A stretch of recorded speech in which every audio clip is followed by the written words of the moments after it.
Ya, siapa yang qomat dialah yang, siapa yang azan dialah yang qomat. Dan yang berhak memerintahkan qomat itu adalah imam. Nah, kalau imam yang nyuruh, siapa aja boleh.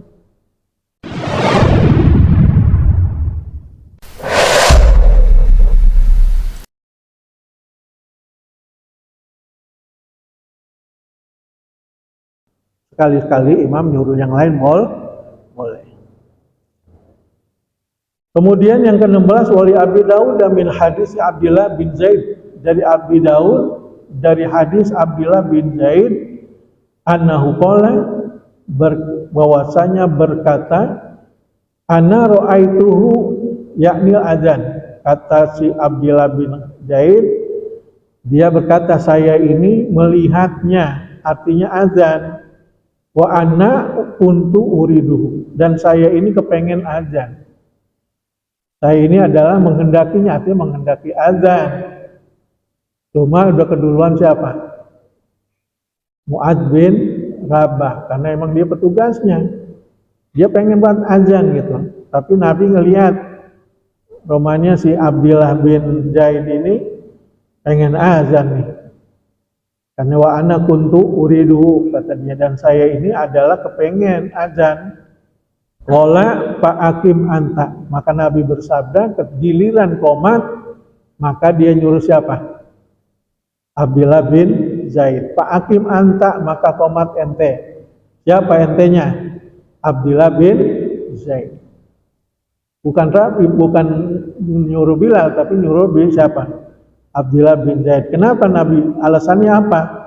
Karena dia kepengen azan, maka disuruh qomat. Kenapa? Nabi tahu bahwa suaranya itu nggak bagus. Suaranya, karena azan itu kan kemarin apa? Harus suara yang lantang, yang bagus. Kecuali nggak ada orang, siapa aja boleh azan. Hadisnya diriwayat dari Abi Daud. Dan yang ke-17, wan Abi Hurairah qala Rasulullah sallallahu alaihi wasallam, dari Abi Hurairah berkata, bersabda Rasulullah sallallahu alaihi wasallam, al muadzinu amlaku bil adzan.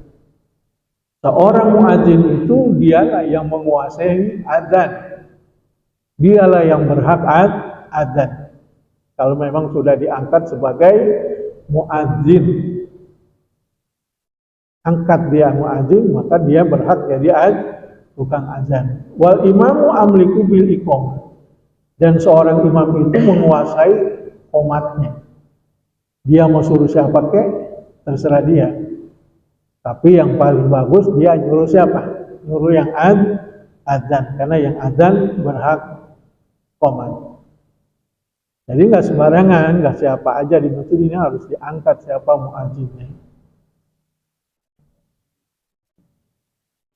Rawahu Abdul Adi walil Baihaqi nahu ala aliyin min qauli, sama ya, hadisnya sama.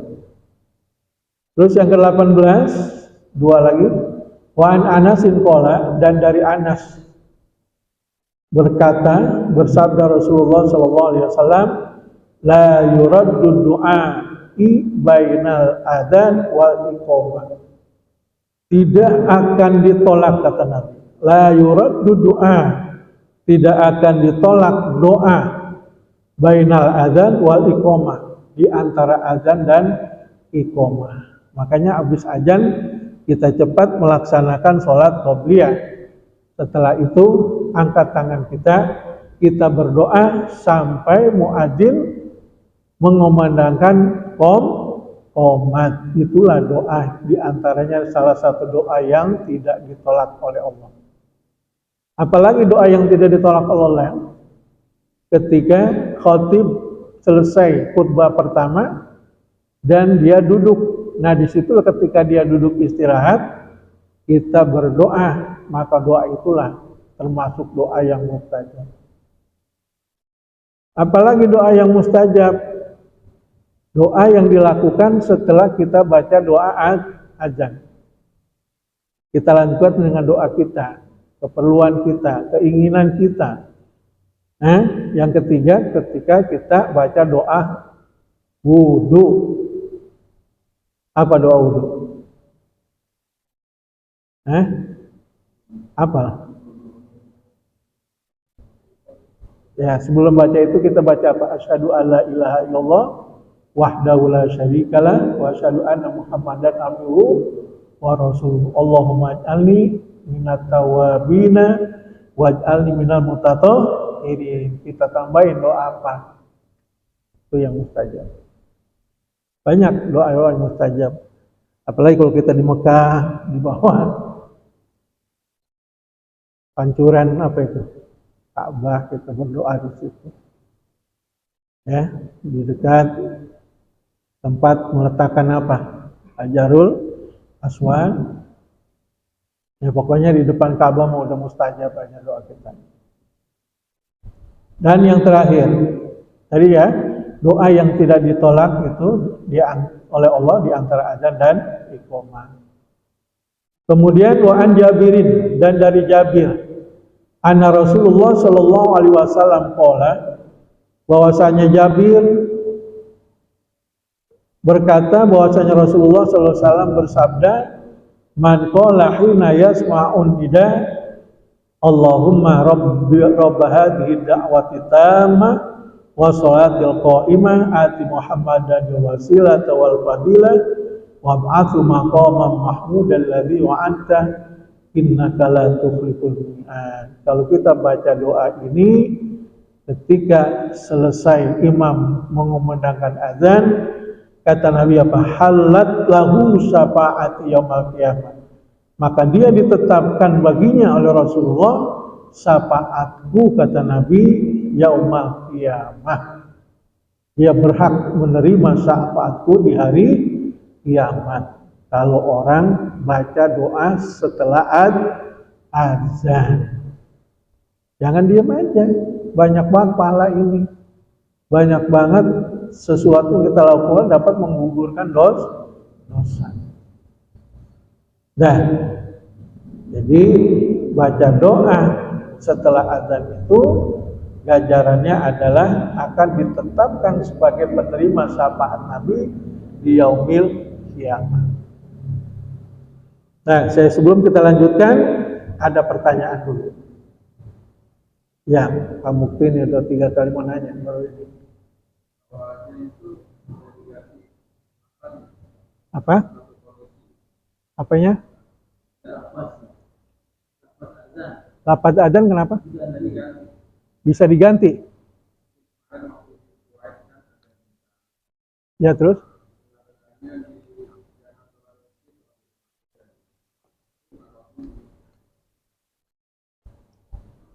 Itu lafaz manggil azan apa lafaz menolak bala?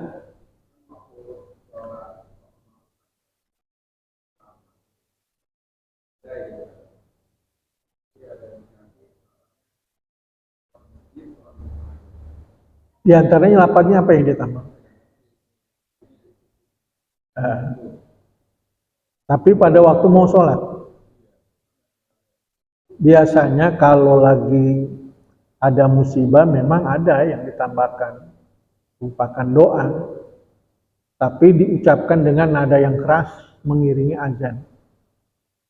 Kalau lafaz azan nggak ada yang ditukar, ya ditambahin, nggak ada yang dibuang.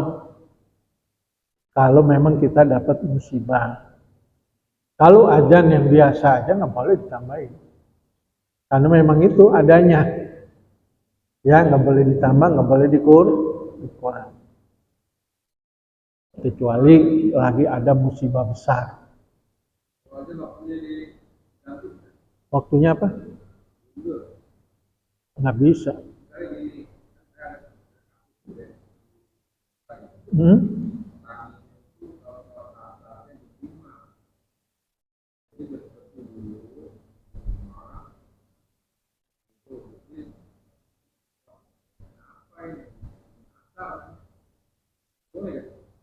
Sebenarnya azan kan yang upload di waktu, di awal waktu. Kalau kita umpamanya sholatnya udah ketinggalan waktu, Kan kita disunahkan azan dulu. Boleh kita azan untuk diri kita sendiri. Oh, kalau azan pakai speaker enggak, harus di awal waktu. Kalau kita azan untuk umpamanya kita rombongan kita ini, wah udah 4:30 baru masuk ke masjid mau sholat, azan dulu, turut azan dia, cuman turut-turut kita. Atau kita ini udah ketinggalan sendirian sholat, kok azan dulu baru qomat. Karena sebelum sholat itu disunatkan kita azan dan iqomah. Untuk azan secara umum harus di awal waktu. Nah, kecuali kita nih lagi ngaji lewat, boleh kita azan belakangan. Speaker juga nggak apa-apa. Itu tandanya kita habis lagi ngaji. Sama-sama penting.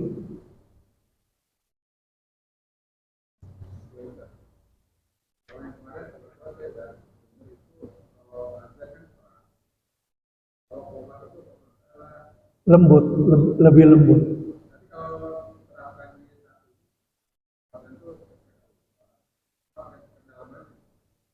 Nggak begitu, nanti yang di luar dia nggak tahu bahwasanya udah komat, dia nyantai jalannya. Kalau dia kok udah kedengaran komat kan dia cepet-cepet jalannya. Takut ketinggalan waktu. Ya sebenarnya sih bukannya lembut, beda aja. Kalau azan mau keras banget, kalau komat ya keras tapi agak lembutan. Bukannya lembut pelan-pelan, bukan, sama salah juga, nggak denger orang. Nah, sekarang pakai speaker udah enak aja, mau pelan, azan juga mau pelan juga, yang penting napasnya panjang enak. Nggak perlu teriak-teriak, karena suaranya udah keras. Ada lagi Pak?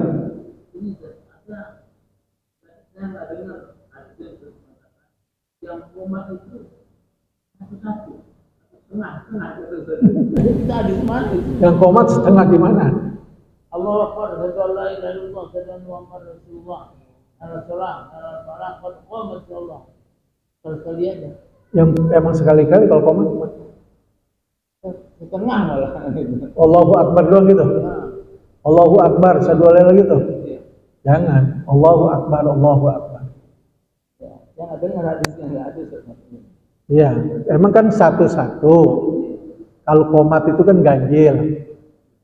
Kalau azan genap. Ya, tapi Allahu Akbar itu dihitung satu. Ya, kecuali qad matis sholat qad. Nah, itu dibaca 2 kali. Yang lain ganjil. Allahu Akbar, asyhadu alla ilaha illallah. Nah, itu salah paham ya. Ada yang memang azan juga ada ya, yang kemarin kita jelasin Allahu Akbar, giliran asyhadu alla ilaha illallah, sebelum asyhadu alla illallah dibaca, dia baca pelan dulu. Asyhadu alla ilaha illallah. Baru asyhadu alla ilaha illallah. Itu namanya tarjih. Sebelum dia baca asyhadu keras, dia baca pelan dulu. Tarjih namanya. Nabi pernah ngajarin seperti itu. Tapi umumnya diamalkan langsung keras aja semua. Ya, kemarin juga kan ada lagi azan subuh. Jadi Nabi Mu'adz kalau azan itu sebelum subuh, setengah jam sebelum subuh. Bahkan lebih. Untuk apa dia azan? Untuk membangunkan orang yang sedang tidur lelap. Supaya bangun, siap-siap untuk melaksanakan sholat subuh. Nah, azan subuh yang kedua, barulah azan subuh yang sebenarnya untuk melaksanakan sholat subuh. Nah, ini biasanya diamalkan di masjid-masjid besar, masjid-masjid agung. Dah, ya.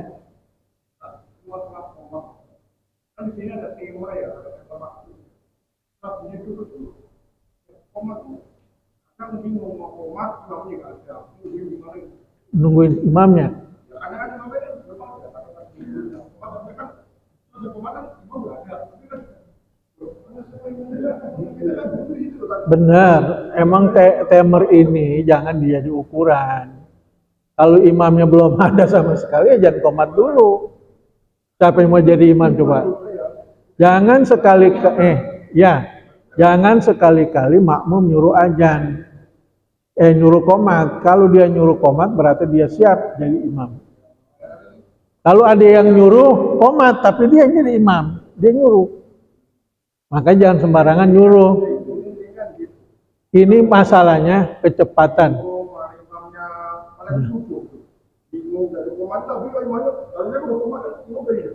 Iya.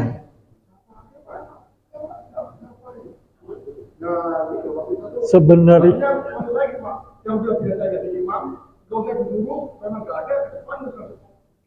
iya, sebenarnya begitu. Siapa yang udah tercatat jadi imam, kalau nggak ada imam memang harus maju. Cuman masalahnya ini imamnya satu pun belum ada, udah komat. Kayak sholat subuh, jangan tergantung timer, mengok dulu ke belakang. Iya, kalau subuh nih memang timernya terlalu cepat dibanding maghrib, banyakkan maghrib. Makanya seorang muadzin lihat dulu nih giliran siapa ya, harus apal nih ya. Ini giliran siapa, datang belum? Kadang-kadang selesai komat imamnya baru naik tangga. Bukan tunggu-tungguan, dia juga perlu sholat sunat dulu di rumah. Dia jalan kemari, karena sholat sunat subuh di rumah itu paling afdol. Iya, maka ya. Iya, makanya Asep ini harus apal siapa nih imam pada hari Senin pagi, Selasa pagi, Rabu pagi, terutama subuh nih. Kalau maghrib mau banyak imamnya.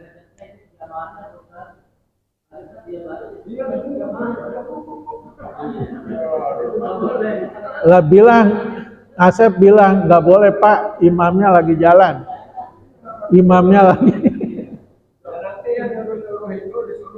turun imam, dorong lagi dari belakang, ente jadi imam ya, siap jadi imam, saya komat, begitu ngomongnya tegas. Bapak nyuruh saya komat, imamnya belum ada, Bapak siap jadi imam, saya komat sekarang gitu.